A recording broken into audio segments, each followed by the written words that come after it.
नमो अर्हन्ताडं नमो सिद्धाडं नमो आयर्याडं नमो उवछायाडं नमो लोय सव्वसाहूडं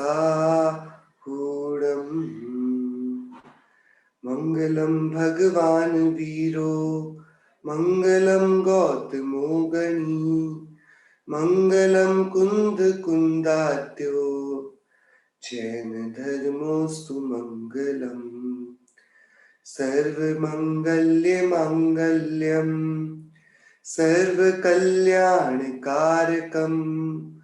प्रधानां सर्वधर्माणां जैनं जयतु शासनम् जैनं जयतु शासनम् जैनं जयतु शासनम् मोक्षमार्गस्य नेतारं भेत्तारं कर्मभूभृतां ज्ञातारं विश्वतत्त्वानां वन्दे तद्गुणलब्धये वन्दे तद्गुणलब्धये वन्दे तद्गुणलब्धये तीन भुवन में सार वीतराग विज्ञानता शिव स्वरूप शिवकार नमः त्रयोग संहारिके नमः त्रयोग संहारिके। पंडित श्री दौलतराम जी विरचित यह छह ढाला नामक ग्रंथ, और इस पर हम सभी चर्चा कर रहे हैं पांचवी ढाल पर। संवर भावना की चर्चा हम सभी ने कर ली है। जिन पुण्य पाप नहीं कीना, आत्म अनुभव चित दीना, तिन ही विधि आवत रोके, संवर लही सुख अवलोके।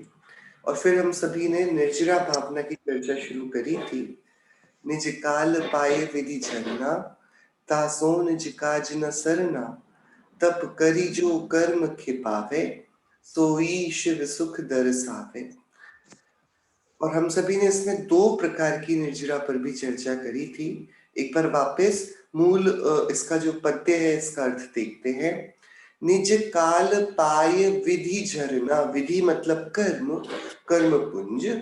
इसका निज काल अपने समय को पाए पाकर, अपने समय को पाकर अपनी मैच्योरिटी में, झरना इसका शेड हो जाना, इसका चले जाना, तासो निज काज न सरना, उससे कर्मों के अपना काल, अपनी वैलिडिटी, अपनी मैच्योरिटी पूरी करके चले जाने से निज काज न सरना, हमारा जो अपना काम है वह नहीं सधता, वह नहीं होता, हमारा उससे कुछ हित नहीं होता। सो निज काल पाय विधि झरना, अपने समय पर उदय में आकर कर्मों के चले जाने से जीवात्मा का कुछ प्रयोजन नहीं सधता, उसका कुछ काम नहीं होता। तो क्या किया जाए? तप करी जो कर्म खिपावे। सो आत्मा के शुद्ध प्रतिपन्न द्वारा जो निश्चय तप है, जो वास्तविक यथार्थ पारमार्थिक तप है, उसको करके जो कर्मों को उनकी मैच्योरिटी के पहले ही खिपा दिया जाता है, उनको ऐसे ही नष्ट कर दिया जाता है, वह जो प्रकार का कर्मों का झरना है, वह सोई शिव सुख दरसावे, वही मोक्ष सुख को दिखाता है, प्रकट करता है, अनुभूत करा पाता है। जो अपनी अपनी स्थिति पूर्ण होने पर कर्म खिड़ जाते हैं, उससे निज जीव का धर्म रूपी कार्य नहीं होता, किंतु जो तप करके आत्मा के शुद्ध प्रतिपन्न द्वारा कर्मों का नाश करती है, वह अविपाक अथवा सकाम निर्जरा है, वह मोक्ष का सुख दिखलाती है।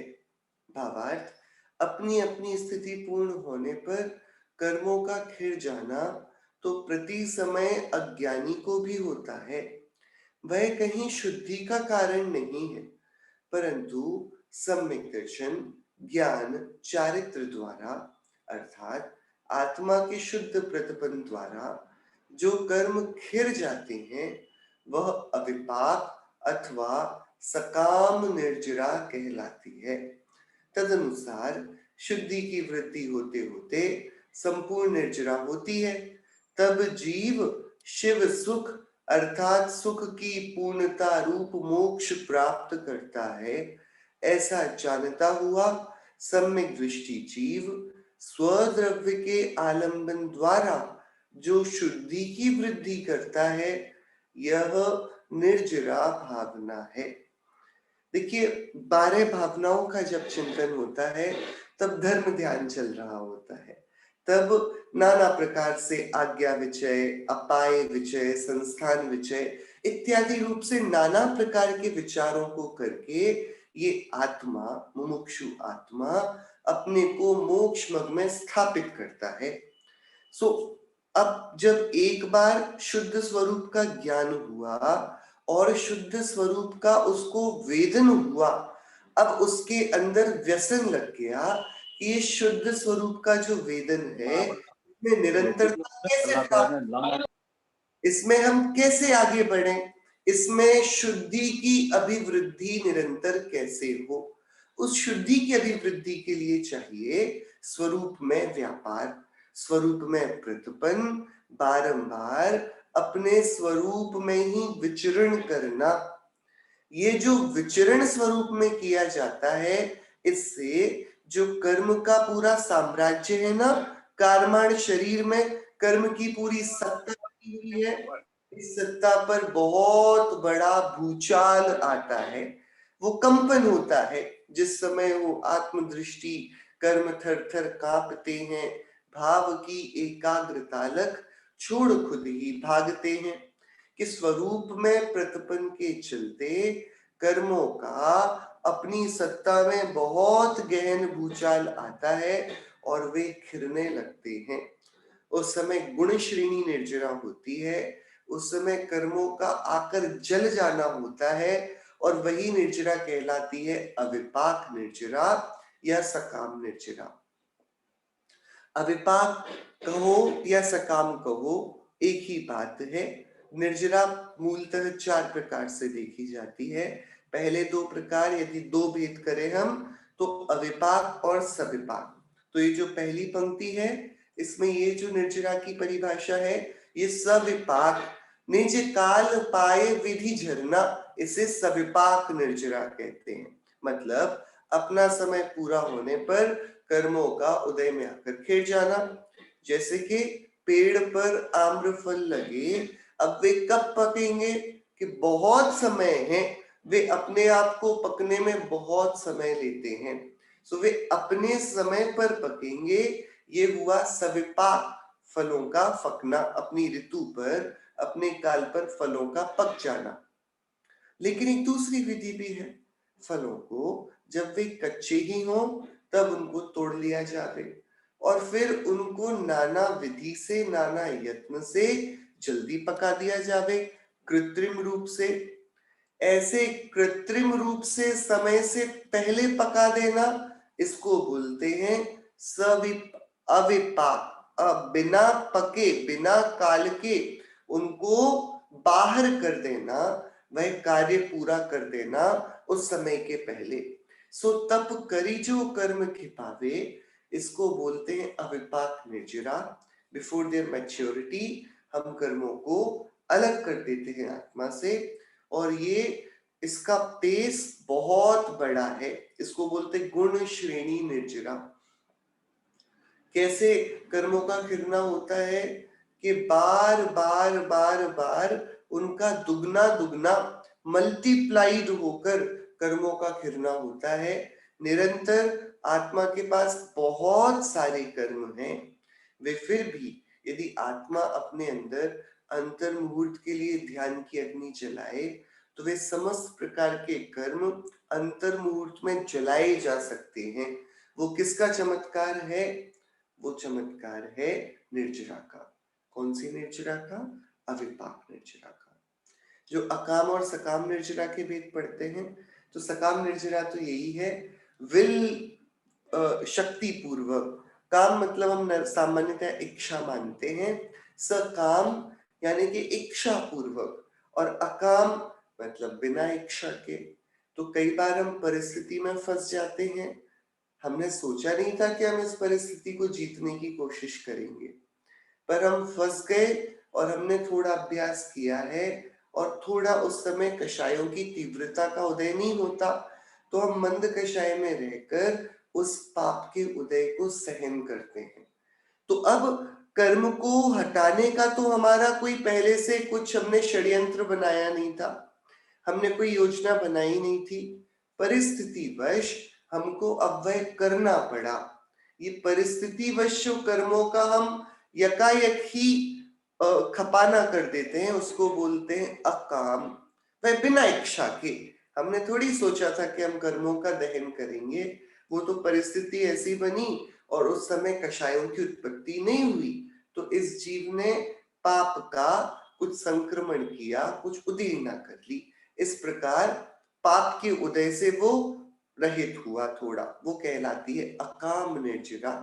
हम पहले पढ़ आए हैं, कबहु अकाम निर्जरा करे, यह जीव अकाम निर्जरा करके स्वर्ग में भी चला जाता है। लेकिन अगेन, तासो निज काज न सरना, विदाउट एम, बिना पूर्णता के लक्ष्य से कुछ भी किया जाएगा वो फ्रूटफुल नहीं होगा। तो फिर सकाम, जो पूरा अपना दृढ़ निर्णय करके, कमर कस के, जो मुनिराजों के द्वारा स्वरूप में प्रतिपन्न किया जाता है, वह सकाम विलफुली कर्मों का दहन किया जाता है, उससे मोक्ष की उत्पत्ति होती है, मोक्ष का प्रकट होना होता है। इस प्रकार से ये निर्जरा भावना है। हम देखें कैसे कैसे छठवीं भावना पर हम शरीर के स्वरूप का विचार करके आए थे, और तब तक बाहर का सब कुछ विचार लिया गया था, अनित्यता, अशरणता, एकत्वता, अन्यत्वता, ये सारी चीजें और संसार के स्वरूप को हमने विचार लिया था। और फिर हमने देखा था कि संसार में जब हमने संसार का बाहरी सब देख लिया है, तो अब देखने योग्य कुछ नहीं रह जाता, तो हम अपनी अंतर्दशा देखें। तो हमने पाया था कि हमारे पास तो निरंतर 8 कर्मों का, 7 कर्मों का निरंतर, और आयु कर्म का उसके योग्य काल में आक्रमण किया जाता है। ये 8 शत्रुओं द्वारा निरंतर आत्मा आश्रव से दुखी है। आश्रव वह आकर बंध को देता है, क्योंकि वह आश्रव सांप्रदायिक है, कषायों से भरा हुआ है। जब ये आश्रव हमें आता दिखाई दिया, घोर विपत्ति हमें पता पड़ी।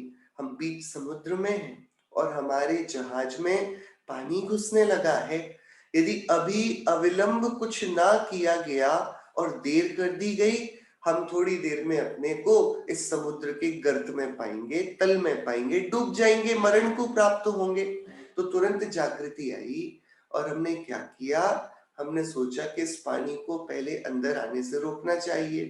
तो हमें तत्काल उपाय पता पड़ा, पुण्य पाप को नहीं करना, अपितु निर्विकल्प आत्मा की समाधि में रमना है।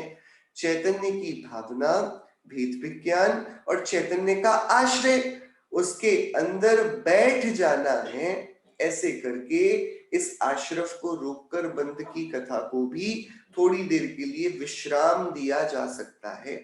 तो भाई पानी आना रुक गया, लेकिन अभी भी हमने पाया कि हमारे इस जहाज में रुक तो गया है नया पानी आना, लेकिन बहुत सारा पानी पहले ही अंदर आकर रुक चुका है। और ये भी अच्छा नहीं है भविष्य के लिए, जहाज के लिए। ये वाला पानी ज्यादा देर तक रहा तो भविष्य में वापस यदि कुछ अनहोनी घटी, तो ये पहले का पानी और कष्टदायक हो जाएगा। तो अच्छा है कि इस पानी को बाहर फेंक दिया जावे। तो तब ये जो पुण्य पाप ना करके चैतन्य के अनुभव में जो चित्त दिया था ना, और चैतन्यानुभूति करी थी, उस अनुभूति में प्रवीणता हासिल करने का प्रयत्न किया जाने लगा।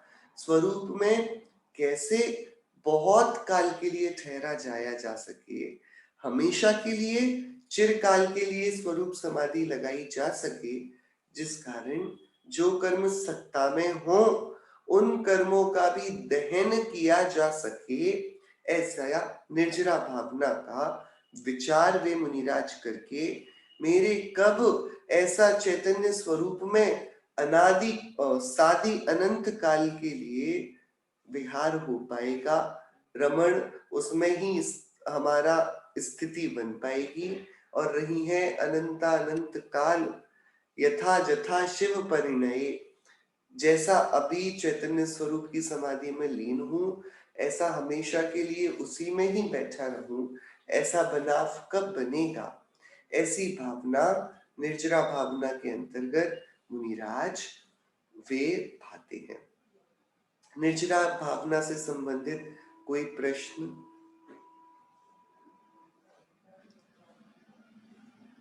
8 कर्मों का निर्जरण, ये वाली बात बिल्कुल जो पूर्व छंद में बात आई थी, जिन पुण्य पाप नहीं कीना, निर्जरा का उपाय एक शुद्धोपयोग है। शुद्धोपयोग के साथ निरंतर मुनिराजों की गुण श्रेणी निर्जरा का क्रम चालू रहता है। यह 5वें गुण स्थान में भी शुरू होता है और 4थे गुण स्थान में भी जब त्रिकरण परिणाम होते हैं तब गुण श्रेणी निर्जरा का क्रम चलता है। सो ये कार्य तो कर्मों के निर्जरा के होते हैं, पर उसमें स्वरूप का पुरुषार्थ मुख्य है।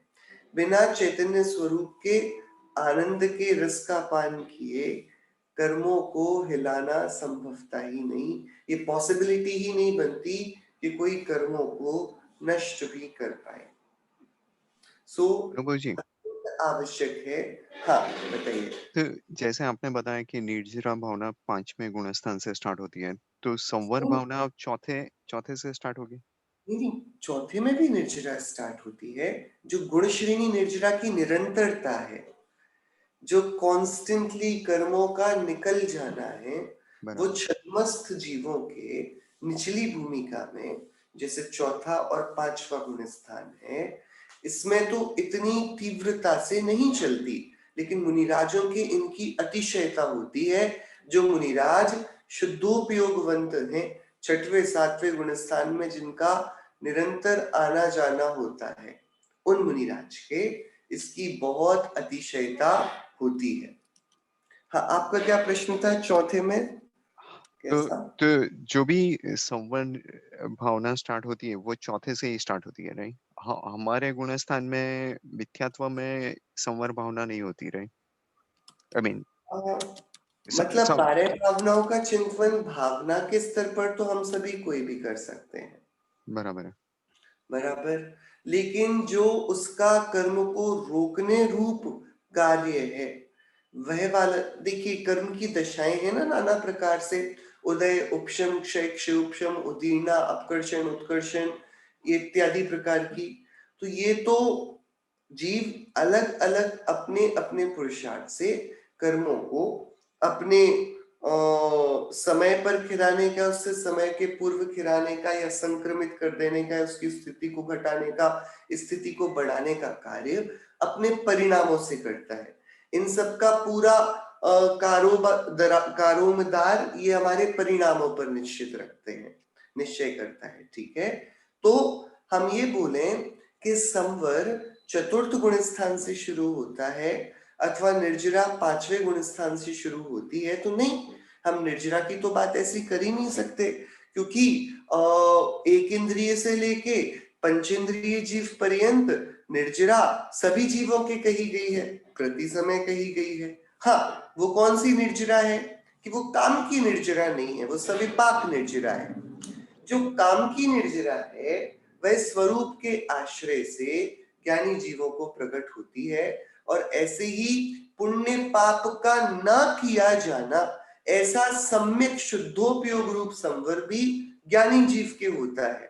तो योग्य निश्चय संवर और काम की पारमार्थिक निर्जरा वह तो ज्ञानी के होती है, लेकिन कर्मों का रुकना, उनका उस रूप से उत्कर्षण अपकर्षण इत्यादि होना, ये कर्म की नाना व्यवस्थाएं सभी जीव के पाई जाती हैं। अच्छा।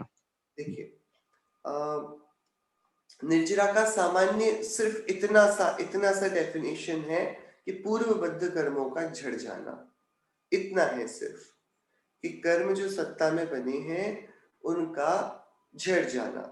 अब इस निर्जरा के फिर सविपाक अविपाक इस प्रकार से भेद होंगे। इसी को बोलते हैं स्वकालपक और तप द्वारा कर्म को पकाना, इस प्रकार से। और इसकी बहुत सारा फिर विस्तार बनता है इस प्रकार से। जो गुण श्रेणी निर्जरा है वो फिर बहुत प्रकार से उसका विस्तार मिलता है। उसके 3 पर्व आते हैं, उसके आवश्यक अधिकार बनते हैं, गुण श्रेणी आयाम होते हैं, उसका विधान होता है। इस प्रकार से वो बहुत विस्तार की है। तो अपन आगे प्रसंग पाकर जब मुनिराजों का स्वरूप आएगा उस पर उनके त्रिकरण जो गुण स्थान होंगे मुनिराज के, जहाँ ध्यान ध्याता ध्येय को न विकल्प वचभिद जा जहाँ, सो मुनिराज के जब शुद्धोपयोग में आगे वे श्रेणी आरोहण के लिए बढ़ते हैं तो वे कैसे अंतर मुहूर्त में समस्त कर्मों को जला देते हैं, उसकी फिर चर्चा वहां पर आएगी। गुण श्रेणी निर्जरा किसे कहते हैं कि गुण शब्द का अर्थ गुणकार होता है, मल्टीप्लिकेशन होता है। सो उसकी श्रेणी बनती है, उसका प्रोग्रेशन बनता है। सो ज्योमेट्रिक प्रोग्रेशन, उसको गुण श्रेणी कहते हैं। 2 प्रकार के प्रोग्रेशन हमने मैथमेटिक्स में स्कूल में पढ़े हुए हैं, arithmetic progression and geometric progression. So एक में तो एडिशन प्लस प्लस होकर 2 4 6 8 10, ये अरिथमेटिक प्रोग्रेशन है जिसमें डिफरेंस बिटवीन दी टू जो उसके 2 अलग अलग स्थल होते हैं उनके बीच का डिफरेंस इज कांस्टेंट। सो 2 के डिफरेंस के साथ अरिथमेटिक प्रोग्रेशन हो गया। एक होता है ज्योमेट्रिक प्रोग्रेशन जीपी, उसमें क्या होता है, उसमें अब मल्टीप्लिकेशन होगा, राइट। सो उसमें निरंतर मल्टीप्लाइड होते जाना। सो 2 की जीपी कैसे बनेगी, 2 का ज्योमेट्रिक प्रोग्रेशन कैसे होगा,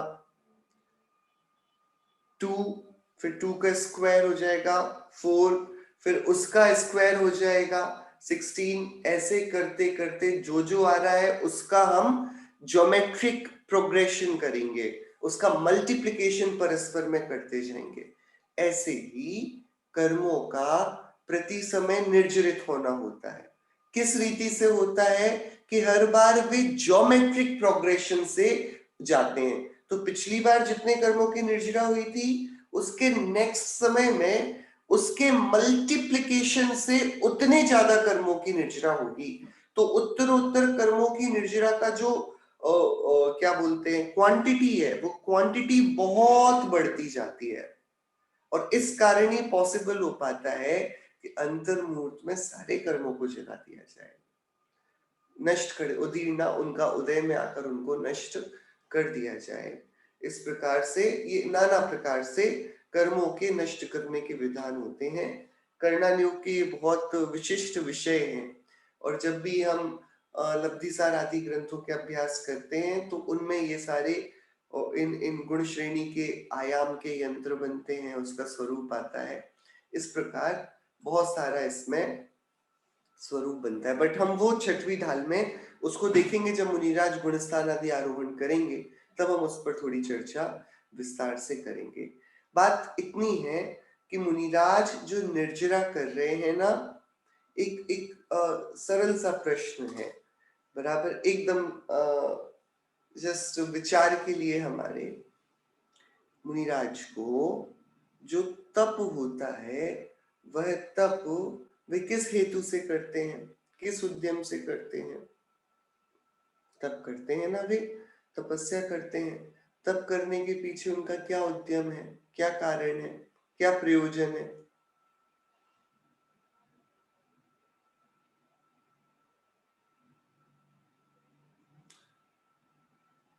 स्वरूप की प्राप्ति के लिए।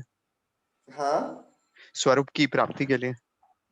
स्वर्ग की प्राप्ति के नहीं लिए, नहीं, राइट। स्वरूप, अपने स्वरूप की, स्वर्ग की नहीं। स्वरूप की, ओके। हाँ।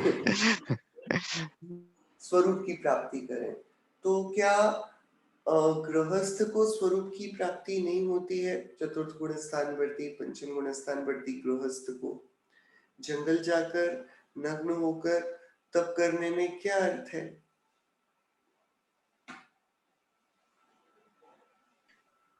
वो उपयोग की, मेरे हिसाब से मेरे को समझना है कि उपयोग की शुद्धता, वो संयोग में, आई मीन परिस्थिति में ज्यादा होती है कंपेयर टू जब कोई श्रावक संसार में है। हम्म, ठीक है। तो अब एक एक एक बात सोचने की है, ठीक है। मुनिराज ने इस काल में तप धारण किया, तप को भी याद करते हैं, ठीक है। अच्छा, तो इस काल में क्या श्रेणी आरोहण होता है? कोई मुनिराज श्रेणी आरोहण करके क्या अरिहंत पद को प्राप्त कर सकते हैं? नहीं, आई नहीं मीन कर सकते। ये पंचम काल की बात कर रहे हैं, राइट आप? हाँ, इस हाँ, काल में, इस काल हाँ, में नहीं। नहीं कर सकते। तो एक मुनिराज ने बहुत उग्र तप किया, तो भी उसका अंत क्या होगा? समाधि मरण करके वे स्वर्ग में इंद्र हो जाएंगे। बराबर है।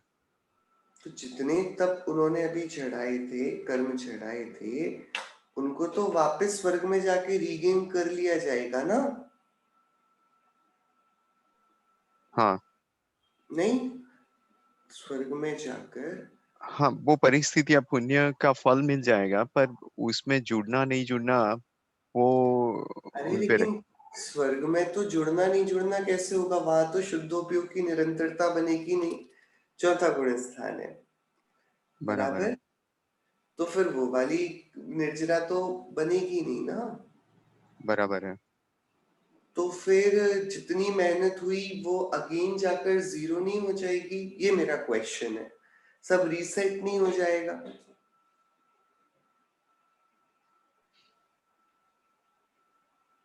फिर नहीं, आई इस मीन, काल में तब का क्या मतलब रह गया? मेरा प्रश्न समझा आप सबको? जब आगे जाकर कर्मों का क्षय तो होना नहीं है, और ऐसा भी नहीं है कि छठवां सातवां गुणस्थान हमेशा बना रहे। गिरकर समाधि पूर्वक मरण करके यदि वे स्वर्ग में भी जन्म लेंगे, इंद्रपद को भी पाएंगे, तो वे बनेंगे तो चतुर्थ गुण स्थान वर्ती, क्योंकि देवत्व में भी चौथे गुण स्थान से आगे के गुण स्थानों का अभाव है। और उनके सुखों की बहुलता है, इंद्रिय अनुकूलताएं रहेंगी, तो उस कारण उनके आश्रव भी विशेषता को प्राप्त होंगे। सो जितना भी उन्होंने कर्म को नष्ट किया, मतलब क्या मतलब है? जो मैंने बोट का ये जो छेद जिससे पानी आ रहा था उसे बंद किया, और फिर अंदर का पानी लीचा, जब तक मैंने अंदर का पानी थोड़ा सा बाहर निकाला था, छेद वापस खुल गया। तो अब अंदर के पानी को निकालने की मेहनत का क्या हुआ? पानी तो अब वापस उतना आने लगा, तो मेरी मेहनत बेकार हो गई ना। प्रश्न समझा? तो हाँ, इस कारण से इस काल में तप करना, इसका क्या अर्थ है? ये तप कुछ काम का है या नहीं? इससे तो काम का ही है। जैसे स्वरूप में स्थित नहीं रह सकते हैं, तभी वो व्रत तप वो भी चलेगा। पर लेकिन अगर पूर्णता नहीं की तो वो फोर्स गुण स्थान में व स्वर्ग में जाके हो गए, तो फिर वापिस मनुष्य होके वो वापिस कर सकते हैं, अगर किया होगा तो। या वापिस मनुष्य भाव मिलके आगे बढ़ सकेंगे। उसका मतलब नहीं है वो भूमिका अनुसार जो राग आया तो हो गया, वो करने नहीं बैठते हैं, करने को नहीं जाते हैं। नहीं, वो वाली बात ठीक है। मेरा तो ये क्वेश्चन है, लॉजिकली यहाँ पर हमने तो अभी मुनिवृत्त को अंगीकार किया नहीं है, राइट? हम सभी आगम के और सिद्धांत के आगम के ग्रंथों को पढ़ते हैं, बराबर।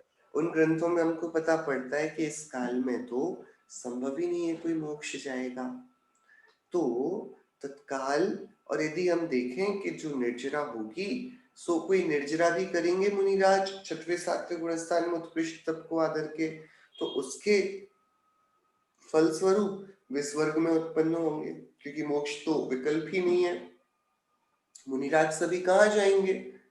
कोई भावलिंगी महामुनिराज होंगे, सो भावलिंगी मुनिराज तो सम्यक दृष्टि जीव मरकर कहाँ पर जाता है कि सामान्यतया तो देव ही बनता है वही ना मान्य ये वाली बात? तो पूर्व में आयु ना बांधी हो तो सम्यक दृष्टि जीव कहाँ की आयु बांधता है?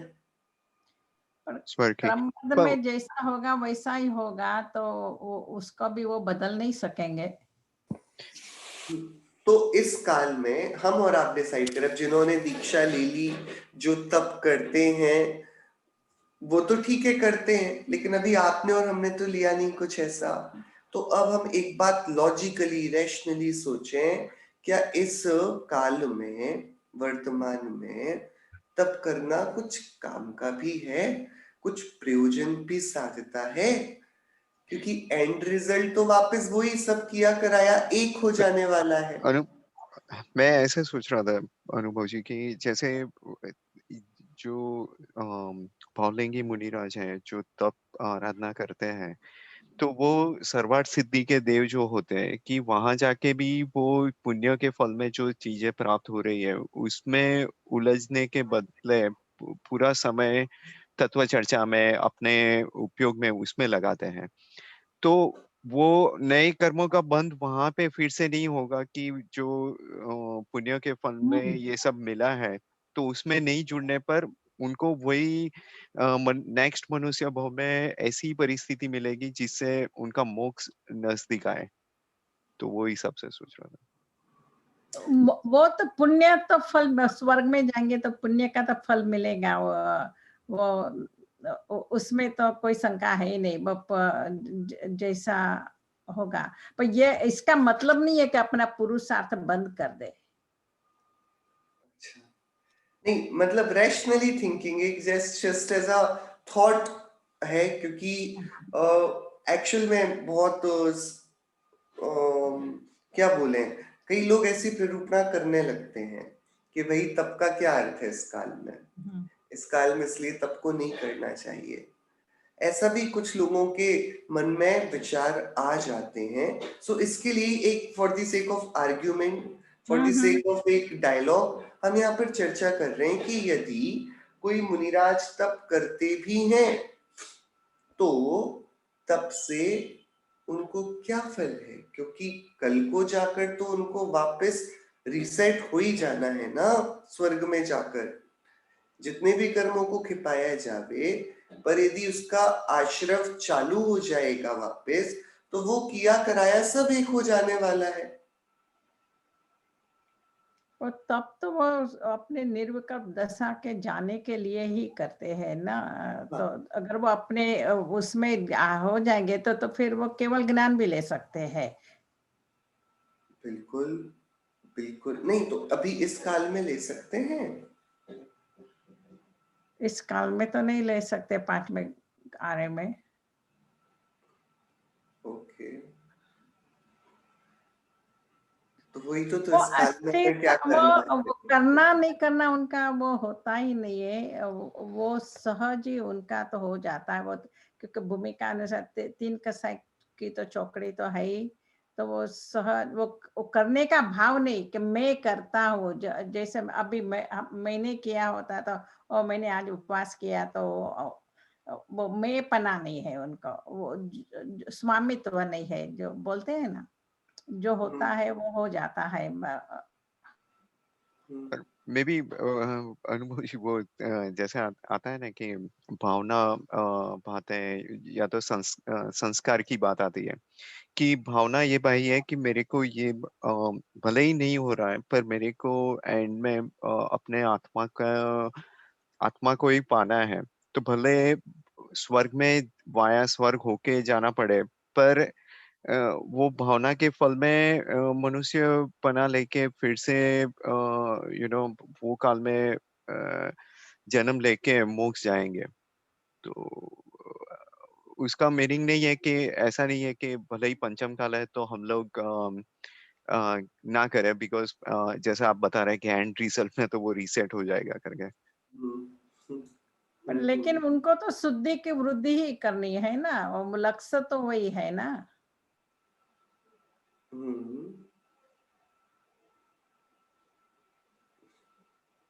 है ना, आपका जवाब नहीं मिला है। देखिए इसमें एकदम सीधी बात है मुनिराज की। दिक्कत ये है कि जब से उन्होंने सम्यक धारण किया है तब से ही उनको ये पता पड़ गया है कि जो श्री गुरु बताते आए कि सुख स्वयं में है, वो वाली बात अब उनके प्रमाण हो गई, स्व संवेदन प्रत्यक्ष हो गई। इस वाली बात को उन्होंने अनुभूत किया है, उसको जिया है स्वयं। बराबर? ये वाली बात अब उनको पता है कि स्वरूप में सुख है। एक दूसरी बात उनको और पता पड़ गई है, उनको ये पता पड़ गया कि अब जो मैं अज्ञानता से कर्म को अपना शत्रु मानता आया था, सो कर्म तो मेरा शत्रु है ही नहीं।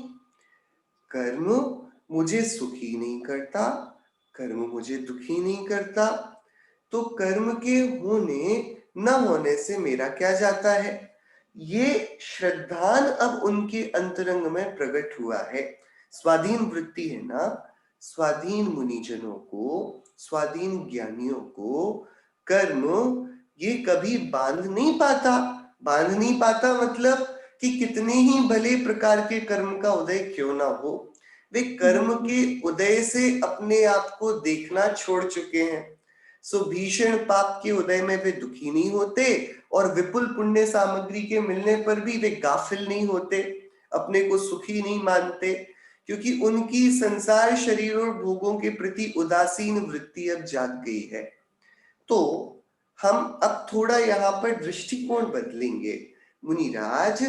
तब कर्म को खपाने नहीं, अपनी स्वाधीनता को भोगने के लिए करते हैं। उनको कर्म के साथ कोई वैमनस्य, कोई विद्वेष तो है नहीं। कर्म से क्या दुश्मनी है? बराबर है। और यदि कर्म से दुश्मनी भी निभानी हो तो पागलपनी है। ये तो एकदम क्या बोलेंगे इसको हम, शूटिंग इन दी डार्क है। वो तो हम ब्लैंक में हवा में गोलियां चला रहे हैं। आपने 8 कर्मों को देखा है? नहीं देखा। देखा है तो भाई उनको मारने का कुछ यंत्र आपके पास है। तो जो शत्रु दिखता ही नहीं, जिस शत्रु को अपने पास उपलब्ध वस्तुओं से देखा ही नहीं जाता, उसके साथ यदि हमको युद्ध करना पड़े तो बड़ा अटपटा हो जाता है। और ऐसी समस्या को हम भोग चुके हैं। हम सभी ने कितने प्रयत्न किए, हमको वायरस तो दिखता नहीं, तो अब हम क्या करें कि हम मास्क लगाए रहते हैं, सैनिटाइज करते रहते हैं, इधर उधर की चीजों को नहीं छूते। हम क्या करते हैं कि हमको दिखता नहीं ना कहां पर हो सकता है, तो कहीं पर भी हो सकता है। So we assume it's everywhere. Correct? ये कब तक है? जब तक उससे भय है। यहाँ पर मुनिराजों ने जिसको पूर्व में कर्म शत्रु से भय माना जाता था, अब उस भय को स्वाधीनता रूप वरदान बना लिया है। उन्होंने क्या किया? उन्होंने अब चैतन्य स्वरूप के आनंद का व्यापार करना शुरू किया। तो अब उनकी जो वृत्ति है ना, ये वाली वृत्ति उनकी अब ऐसी नहीं है कि कर्मों को मुझे खपाना है। उनको पता है कि कर्मों का आना जाना तो उनकी योग्यता पर आधारित है, और चैतन्य स्वरूप इतना सामर्थ्यशाली है कि उसका अवलंबन लिया जाए तो कर्म तो स्वयं चले जाने वाले हैं। तो इनको मैं क्या भगाऊं? लेकिन हाँ, मेरा स्वाधीनता, मेरा आनंद, मेरी स्व संवेदन की प्रचुरता, मेरी इंद्रियों से एकदम जो उनकी गुलामी थी, पराधीनता थी, उससे छूटकर स्वच्छंद स्वाधीनता मुझे मिल जावे, ये मेरे लिए इष्ट है, आनंद देने वाली है, आनंद प्रदायिनी है। और जगत के जीव भी तो कल वापस भूख लग जाएगी, इस कारण से आज का खाना नहीं छोड़ते। क्या छोड़ पाते हैं हम? देखो कल तो पेट खाली होनी है, फिर आज भरकर क्या फायदा? ये वाले तर्क से तो कुछ किया नहीं जा सकेगा। तो कल तो वापस निचली भूमिका में पहुंचना ही है। इस कारण से वर्तमान के आनंद को क्यों छोड़ा जाए? ये तो पागलपन होगा। जब पता ही है कि कल को ये नहीं मिलना है, तो तो आज अतिशयता से जितना भोग लिया जावे उतना कम है। सो मुनिराजों के स्वरूप का व्यसन है। वे तप को 8 कर्मों की शत्रुता से नहीं करते, वे कर्मों के खिपाने के उद्देश्य से नहीं, स्वरूप में रमण करने के उद्देश्य से, आनंद भोगने के उद्देश्य से चैतन्य प्रविष्ट होते हैं। कर्मों का खिपना, कर्मों का चला जाना तो बाय प्रोडक्ट है, वो तो अनायास बोनस है, वो तो हो जाता है। उनको थोड़ी दिख रहे हैं कर्म के कितने कर्म आ रहे हैं, कितने कर्म जा रहे हैं, वे तो केवल ज्ञानी जाने। हम तो ये जानते हैं कि चैतन्य स्वरूप के विलास में आनंद है, सुख है, स्वाधीनता है, निराकुलता है, साक्षात संवर निर्जरा रूप आत्मा के मुक्ति मार्ग का चलना है, प्रगटन है, उसका भोगना इस विधि से होता है। सो वर्तमान में भी हम सभी को तप को धारण करना इष्ट है। किसी भी बहाने से, किसी भी युक्ति से, तर्क से तप के प्रति उदासीन होना, तप के प्रति उपेक्षा भाव हृदय में आना, ये जिनदेव की आज्ञा के बाहर की बात है। सो तप होता तो है कि बाहर में मुनिराज योगासन को लगाए हुए गर्मियों में, ठंडियों में, जंगलों में बैठे हैं, उसे तप कहते हैं, पर वो तप का बाहरी रूप है। अंतरंग तप शुद्धोपयोग को ही कहा जाता है। स्वरूप में एकाग्र चिंता निरोधो ध्यानम, वह तप होता है। तप से संवर होता है और तप सा निर्जराचा, तप से निर्जरा भी होती है, पर वो सब बाय प्रोडक्ट्स हैं। हमें तो एक चैतन्य शुद्ध स्वरूप का संवेदन ही चाहिए। हम सभी को वही एक कल्याणकारी है, सो हमें उसी के अभ्यास में प्रवृत्त होना चाहिए, होना पड़ेगा। अब रही बात, यदि कोई ये सोचकर तप को धारण करे कि तपस्या से स्वर्ग आदि सुख मिलते हैं ना, मतलब अब यदि कोई शुद्ध स्वरूप के अनुभव का ज्ञाता ना हो, उसको तो यही लगे जितनी तपस्या करेंगे उतने ऊंचे स्वर्ग में जाएंगे। बढ़िया बात है ना, ये वाली बात बनी हुई है, स्वाभाविक है, सब ऐसे ही सोचेंगे। कैसा सोचेंगे कि भाई जितना बढ़िया तप होगा उतना बढ़िया स्वर्ग मिलेगा ना। तो उसमें तो निदान और आश्रय हो जाएगा, राइट? कि मैं दुखी होके भी चाहता हूँ कि मेरा ये दुखी होने के बाद, तब मैं दुखी होके मैं उसका पुण्य का फल चाहता हूँ, तो वो आश्रय पुण्य के बदला पाप हो जाएगा, वो हाँ, भावना से कर रहे था। हाँ, तो ये वाली बात को आगम में जो शब्द दिया गया, ये तो कोई मतलब की बात नहीं हुई ना। आपको कल बहुत सारे इंद्रिय विषय मिलेंगे, इसलिए आप आज उनको छोड़ दो। ये तो क्या मतलब का हुआ, जैसा आप बोल रहे हो कि भाई अभी कष्ट दो अपने आप को तो कल रिवॉर्ड मिलेगा। तो ये तो काइंड ऑफ एक इंसेनिटी हो गई, पागलपन हो गया। सो इसको जो उपमा दी गई ऐसे तप को जो स्वर्गाधिक सुखों के लिए किया जाता है, उसको जो आगम में उपमा दी गई उसे बोलते गज स्नान, हाथी का नहाना। कैसा होता है हाथी का नहाना? कि बहुत देर तक एकदम तालाब के अंदर वो बैठा रहेगा हाथी, और फिर वहां बाहर निकल कर आएगा। जैसे ही निकल कर आएगा, उधर आसपास जो मिट्टी पड़ी हुई है उसको अपनी सूंड में भरेगा और फिर अपने ऊपर डाल लेगा। जब कीचड़ भरा ही होना था तो फिर नहाया ही क्यों? ये मेहनत भी क्यों करी? ये वाला नहाना तो कुछ काम का नहीं रहा कि तत्काल बाद ही मलिन हो गए। ऐसे ही स्वर्ग सुखों के लिए किया जाने वाला तप, वह ना तो प्रशंसनीय है ना ही कार्यकारी। लेकिन उससे भी एक स्टेप आगे चढ़कर आचार्य गुणभद्र देव ने एक बहुत गंभीर गाथा हम सभी को सम्यक दृष्टि निर्देश देने के लिए उन्होंने लिखी। वो वाली गाथा को पढ़कर हम इस निर्जरा भावना की चर्चा को आज पूरा करेंगे। मैं आपको आचार्य गुणभद्र देव का आत्मानुशासन ग्रंथ से वो गाथा पढ़कर बताता हूँ। यदि प्रश्न सिंपल है कि कोई तपादि को भी इसलिए करे कि भाई स्वर्ग आदि सुख हमको प्राप्त हो, तो उसमें बहुत गड़बड़ है फिर।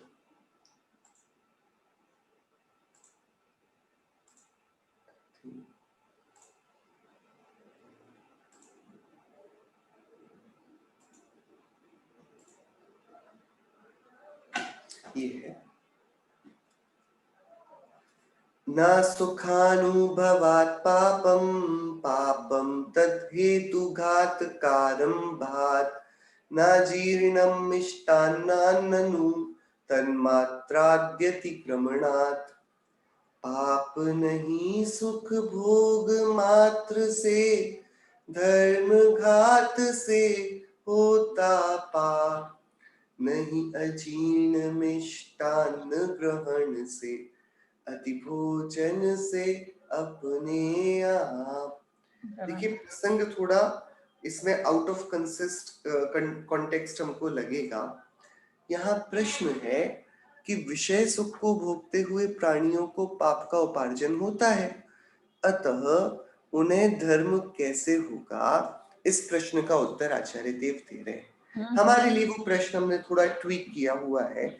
हमने ये देखा है कि जो मुनिराज समस्त विषयों का त्याग करके उत्तम तप का आदर करते हैं, उनको उस तप से स्वर्ग आदि पुण्य बंध होता है ना। इस कारण क्या सर्व विषयों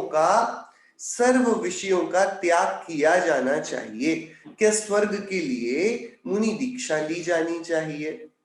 ठीक है, ये प्रश्न है। क्या बोल रहे हैं आचार्य देव? जिस प्रकार मिष्टान्न भोजन से अजीर्ण नहीं होता, उसकी मात्रा के उल्लंघन से अजीर्ण होता है, उसी प्रकार सुख भोगने में पाप नहीं है। सुख के कारणभूत धर्म का घात करने वाले कार्यों का आरंभ करने से पाप होता है। ये वाली गाथा बहुत गंभीर है, विचार करने की है और जिम्मेदारी से समझने की है। आचार्य देव पुण्य पाप की व्यवस्था का ज्ञान हमको करा रहे हैं। हम अब तक कर्म संवर और कर्म निर्जरा की चर्चा ये सोचकर सब किया करते थे कि कर्म आदि को हम रोक देंगे तो हमारे पास कष्ट नहीं होंगे, दुख नहीं होंगे, और जब भी हम कष्ट और दुख का नाम लेते हैं तब हम पाप उदय समझते हैं। पुण्य से हमको कष्ट और पुण्य से दुख कभी लगता ही नहीं, तो हमारे निर्जरा और संवर तत्व संबंधी भूल चलती है। क्या है संवर तत्व संबंधी भूल? आत्महित हित विराग ज्ञान ते लखे आपको कष्टदान। और जब हम संवर और निर्जरा की बात करते हैं तब भी बैक ऑफ द माइंड यही चलता है कि पाप कर्म हमारे बंद हो जाएं और पुण्य बढ़ता जाए। साइकोलॉजिकली हम सभी जब भी कर्मों के नष्ट होने की बात करते हैं तो कौन से कर्म? भैया मेरे रोग चले जाएं, मेरा ये अंतराय चला जाए, मेरी जो जो इच्छाएं हैं वो पूरी हो जाए, यही तो हम कर्मों का चला जाना समझते हैं ना? नहीं, मेजॉरिटी के संबंध में भी हम बात करें तो लोग यही मानते हैं, कुछ बुरा हो गया तो चलो हम शांति विधान कर लेते हैं, चलो कुछ माला वाला जपो, ये थोड़ा जो इतने विघ्न आ रहे हैं विघ्न दूर हो जाएं, इत्यादि प्रकार से लोक में बहुत प्रकार की रीतियां ज्ञानताएं चलती हैं। तो आचार्य देव ने समझा और उन्होंने सोचा विचार किया, पुण्य पाप का यथार्थ ज्ञान कराना आवश्यक है। क्या बोल रहे हैं वो? कोई मिठाई खाए तो वो उसको नुकसान करती है क्या? कि मिठाई का खाना ये कोई नुकसान की बात थोड़ी है, ये तो पागलपन होगा कि अरे घास फूस ये सब तो जब हम त्रियंश थे तब भी खा लिया गया था हमारे द्वारा, फलादि को भी हम त्रियंश होकर खा चुके हैं। मनुष्य होने का फायदा क्या होगा जो मिठाई भी ना खाई? त्रियंश गति में तो ये सुलभ नहीं है ना। सो मनुष्यत्व में स्वादिष्ट भोजन यदि मिलता है तो स्वादिष्ट भोजन को करने से क्या पेट खराब होता है? कि नहीं, उससे इसका कुछ लेना देना नहीं है। हाँ, यदि उसको अपरिमित मात्रा में ग्रहण किया जाए, उसकी मात्रा का उल्लंघन, भूख से ज्यादा, जरूरत से ज्यादा, आवश्यकता से ज्यादा यदि उसको कर लिया जाएगा तो तकलीफ होगी। ठीक है, ऐसे ही है ना, कोई गड़बड़ तो नहीं इसमें। जिस प्रकार मिष्टान्न भोजन से अजीर्ण नहीं होता, उसकी मात्रा के उल्लंघन से अजीर्ण होता है, उसी प्रकार सुख भोगने में पाप नहीं है। क्या बोल रहे हैं? थोड़ी अटपटी गाथा है ये हम ज्यादा सुनते नहीं है, इसलिए आपने वाली गाथा बात। शेयर नहीं की ना? हाँ, गाथा शेयर नहीं की, स्क्रीन पर नहीं लगाई थी। हाँ स्क्रीन पे है, स्क्रीन पर है। दिख रही है ना आप लोगों को? हाँ दिख हाँ रही जी, है। दिखाई देती है। उसी मैंने कब नहीं प्रकार देखा थी तो उसी प्रकार हमारा सुख भोगने में मैंने पाप तो अनुभव जी नहीं નો है। फेस દેખાય છે. 27મી લખી છે. તમારો 27મી. શેર યુ હેવ ટુ તમારા વ્યૂ માં જઈને બદલવું પડશે. आपको व्यू चेंज करना पड़ेगा उसमें। અચ્છા, उसी प्रकार सुख भोगने में पाप नहीं है, सुख के कारण भूत धर्म का घात करने वाले कार्यों का आरंभ करने से पाप होता है। बात क्या है? हम सभी पाप किससे समझते हैं और पाप की क्या व्याख्या है? देखिए, पंडित टोडरमल जी की इसकी टीका है, उसको जल्दी से पढ़ते हैं। जिस प्रकार मिष्ट भोजन अजीर्ण का कारण नहीं है, आसक्तिवश अधिक भोजन करना अजीर्ण का कारण है, उसी प्रकार विषय सेवन, 5 इंद्रिय के विषयों का सेवन पाप का कारण नहीं है। धर्म का घात करके कषायों की तीव्र प्रवृत्ति पाप का कारण है। इंद्रादिक देव अथवा भोग भूमि के जीव अथवा तीर्थंकर आदिक को विषय सामग्री होती है, वे उसका सेवन भी करते हैं, परंतु उन्हें नरकादिक के कारण भूत पाप का बंध नहीं होता। बराबर। अब थोड़ा इस पर विचार करें। जो इंद्र सौधर्म इंद्र है वो तो अगले भव में ही मोक्ष जाने वाला है, उसकी बात समझ में आई। जो तीर्थंकर हैं वे तीर्थंकर हैं, उनके क्या पाप होगा ये समझ में आया। वे इन सबके जीव में धर्म का अनुष्ठान होता है। आप ये बताइए, भोग भूमि का जीव अपने जीवन भर क्या करता है? भोग ही करता है। बराबर। उसके धर्म आदि कोई प्रवृत्ति पाई जाती है कि भोग भूमि में मुनिराज नहीं होते। यदि कोई रिद्धिधारी मुनिराज पहुंच जाए तो अलग बात है। भोग भूमि में ये नाना प्रकार के व्रतों का ग्रहण नहीं होता, तपों का आदरना नहीं होता। वहां तो एकमात्र भोगों की बहुलता है ना? हाँ जी। तो जीवन भर वो क्या करते हैं? भोग भोगते हैं। तो फिर अब जीवन भर भोग भोग कर मरकर नरक में जाते होंगे ना? नहीं कि नहीं? भोग भूमि के जीव तो मरण प्राप्त कर कहाँ जाते हैं? स्वर्ग में। स्वर्ग। तो मतलब क्या हुआ कि 5 इंद्रिय के विषयों को भोगने से पाप होता है क्या? होता तो भोग भूमि के जीव, तीर्थंकर, इंद्रादिक, ये सब कहाँ जाते? नरक त्रियंच गतियों में जाते। देखिए, वो गाथा जो है ना वो बहुत खतरनाक है। ये हमको स्वच्छंदता के गर्त पे ऐसे भी डाल सकती है, तो पूरा समझना होगा हमको क्या बोल रहे हैं। वहीं पर तंदुल मत्स्य आदि को अति तृष्णा से अथवा पर्वतादिक को मिथ्यात्वादि से धर्म का घात करने के कारण बहुत विषय सेवन किए बिना ही नरकादिक के कारण भूत पाप का बंध होता है। कि गजब की बात, वो तंदुल मत्स्य है ना, महामच्छ के कान पर बैठा हुआ है, वो जीवन भर एक मछली का हिंसा नहीं करता, फिर भी वो 7वें नरक चला जाता है। तो उसने विषय का तो भोग नहीं किया। અવાજ નહીં આતી અનુભવજી, અવાજ નહીં આતી. આવે છે. તમારો ફોન નો વોલ્યુમ વધારજો. ફૂલ કિયા વોલ્યુમ મેઈને. मैं एक बार અમને બધા બરાબર આવે છે. हाँ, सो उसने तो 5 इंद्रिय के विषयों में किसी का सेवन ही नहीं किया, फिर भी वो नरक में पहुंच गया। बराबर। तो विषय सेवन से पुण्य और विषय सेवन से पाप, ये वाली बात तो यहाँ पर खत्म हो गई। जो कर रहे हैं वे नरक में नहीं जा रहे, जो नहीं कर रहे वो नरक में चले जाते हैं। मतलब जड़ की क्रिया से बंध का क्या संबंध है? इसलिए मुझसे विषय नहीं छूटते और विषय सेवन छूटे बिना धर्म नहीं होता, ऐसी आशंका करके धर्म में अरुचि नहीं करनी चाहिए। कोई इस बराबर। बहाने से कि इस काल में ऊंचा तप नहीं हो सकता और जब तक वो नहीं होगा तब तक धर्म नहीं होगा, इस कारण हम धर्म में प्रवृत्ति नहीं करेंगे, तो आचार्य गुणभद्र देव की करुणा, उनका उपदेश, हितोपदेश ये है कि भैया तुमसे ये नहीं छूटते ना 5 इंद्रिय के विषय, सुनो, बीज राख फल भोगवें, ज्यों किसान जग माही, त्यों चक्री रप सुख करें, धर्म विसारे नाही। कि तुम भोगो ना 5 इंद्रिय के विषय, कोई बात नहीं, तुम आत्मा के भेद ज्ञान रूप, आत्माधीन तत्व विचार रूप धर्म को मत छोड़ना।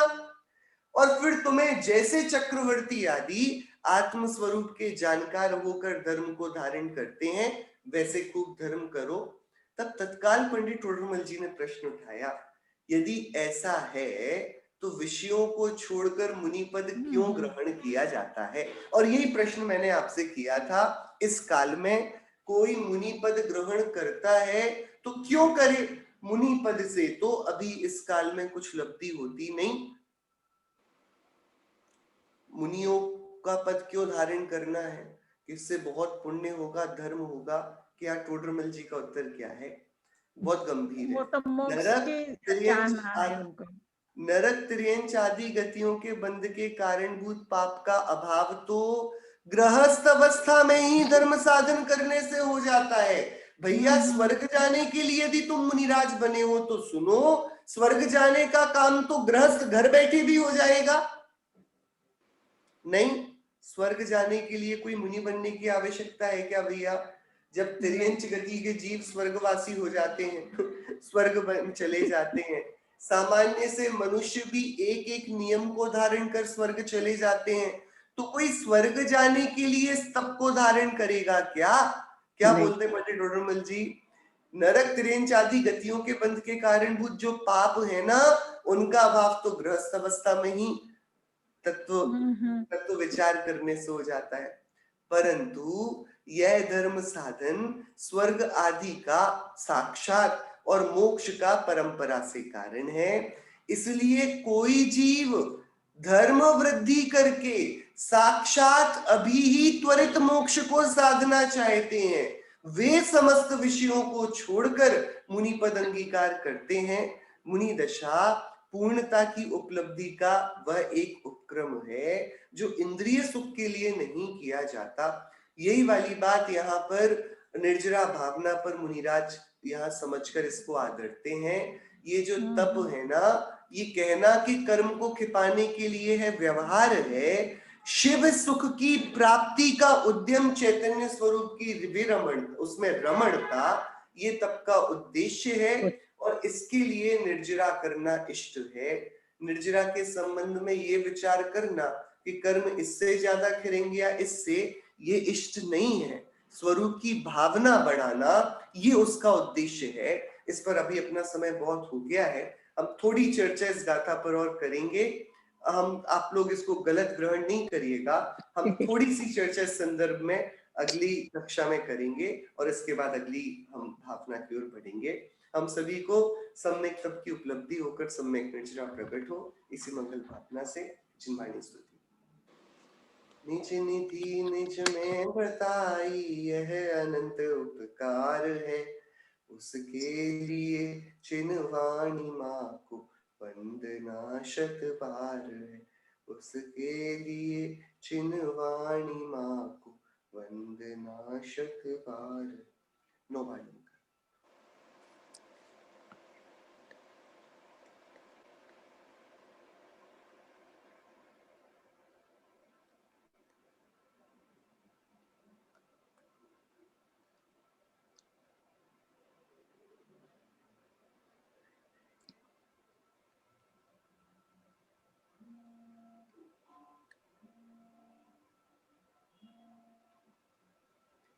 विद्वादिशान में जिनवाणी माता की जय। जय हो। जय हो। जय जय हो हो, जय हो। भक्तान जय जिनेन्द्र। जय जिनेन्द्र। जय जिनेन्द्र।